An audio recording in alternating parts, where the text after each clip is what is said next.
because I had figured out she was the actual murderer. So I don't want to brag, but I participated in finding a murderer in my dream. So you see, I always dream very, very detailed, but most of the time I kind of forget it. But since I just got this new cool Death Note notebook, I immediately wrote it down as I woke up, in case anyone was wondering what my handwriting looks like. So let me tell you about this crazy dream I had just today. So the whole town was panicking because someone had been murdered. There was a group of people who were trying to find the one who did it, and of course I joined to help them. This group of people were constantly working on finding the one who did it, and were for some reason led by my classmate Peter. You know, from the hilarious Snap. Hey Peter, if you were to cry, would you cry pee tears?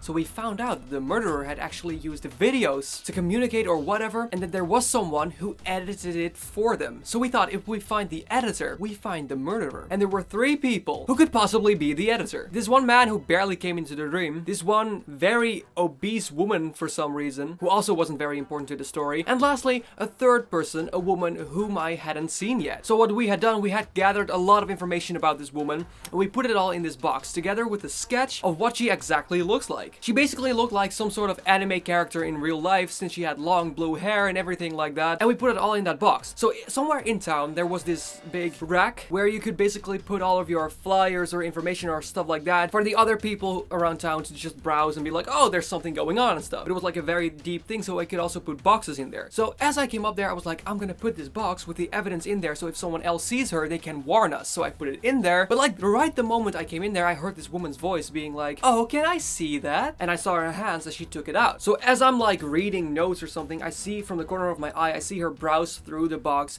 and take out the profile sketch. When suddenly I look up to her and see that it is exactly the person we've been looking for. The 3rd suspect. The woman with the blue hair. And as I saw her, I actually physically felt like, you know, when your heart skips a beat because you get like this sudden scare, like I felt that like in my dream. So I looked at her and I was like, oh my god, but I didn't say anything, because if she actually was an accomplice to murder, I didn't want to be there on my own, because it was like twilight, it was almost night. So she took out the sketch of her face and she was like, huh, don't you think this looks a little like me? And like that moment, I knew exactly that she must have been the one. She must have been the editor. But I got like super scared, so I was like, no, I don't see the resemblance at all, honestly. Nope. She laughed, and everything she said was basically like a little too nice, you know? Yes, hi, you should definitely come back to my house, blah, blah, blah, blah, blah. A little to the extent that you're already like, why are you talking like that? So for some reason, I actually went to her house with her, which happened to be in my street, in my block. We were talking about random things in her house, just nothing regarding the murder or whatever, but I just knew she must have been it. She talked in such a cutesy voice that it really showed exactly how psychotic she really was. So I was finally able to leave her house safely, and actually was able to still take the box with evidence with me, and I wanted to show the police, but for some reason I didn't just yet. So I went back to school, and there were some people from my project group. Peter, the one who led the whole team, one of my friends, and another one of my group. So we were sitting there conversating, and I was like, I have found the 3rd suspect, and she has to be it. And I explained the whole story, and Peter was like, well done. And I was like, I gotta take this to the police. Later on, I crossed her house again, or maybe it was when I entered the first time, or left the first time, sorry. She came out in a sleeping bag basically, but it had a plastic cover over it, like completely sealing off her entire body and face. But there was this tiny rip for her to be able to breathe, and she was gonna sleep in the front yard with it, and she was like, hey, and I was like, hello. But that had absolutely nothing to do with the entire story. For some reason, I was super stupid, and I still didn't go to the police, and I just walked home. I was still super scared by the thought that she knew that I lived in the same street or even block as her, and that she actually knew where I lived, because like I said, I was positive that she was the one. She was the editor. So I got home and went up to my room, and I started calling Isa, as we do, and I just had my earpods in and we were just talking about random stuff, when suddenly someone knocked on my door.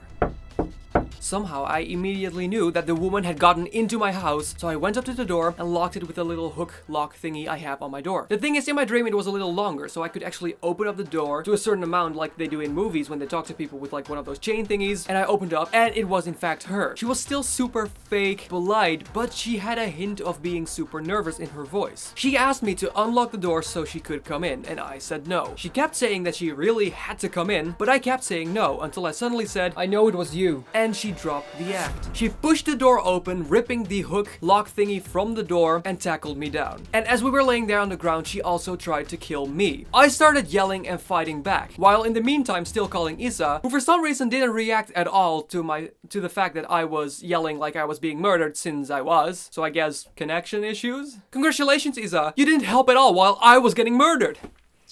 Luckily, I was stronger and overpowered her, holding her in the same location, making her unable to do anything. I called for my father, who for some reason was another man than my actual father, and he lived here, and he was a police officer actually leading the investigation to find the murderer. So he and another officer who for some reason were in my house came into my room. So he came in and he saw me keeping her in the same place. I looked at the woman and said, I knew right away you were the actual murderer, because I had figured out that she wasn't the editor, she was the actual murderer. Then she started laughing super psychotically, like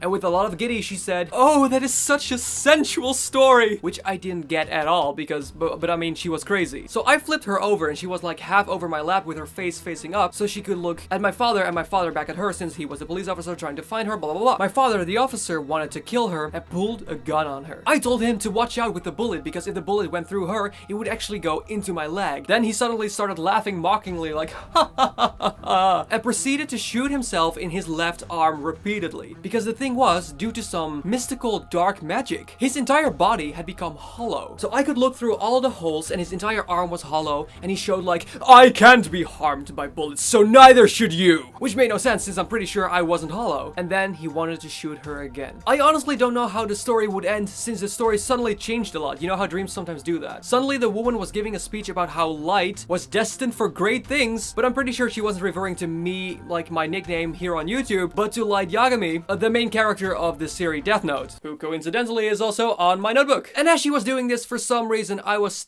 sticking my hands through the tiles on the walls of my bathroom because I had suddenly gained the ability to reach through reflections, and they were reflective tiles, so I could do that. So that's the dream I had. You now followed me along on my quest to find a killer and help my random dude father, who was a police officer and affected by dark magic making him hollow, to make this world a safer place. Wow! Hey y'all, Lifer here. Thank you so much for watching this new Storytime video. Please comment down below. Have you ever had a crazy dream, and what was it? Please let me know. And if you're new here, I would love to have you subscribe to this channel. I post something to get to know each other a little bit better like this on Saturday. And on Wednesday, I post a comedy sketch solely to entertain you. And if you really want to help me out, you can share this video with someone you think will enjoy it. But I really hope you enjoyed this video, and like I always say, just be unique. You're awesome the way you are.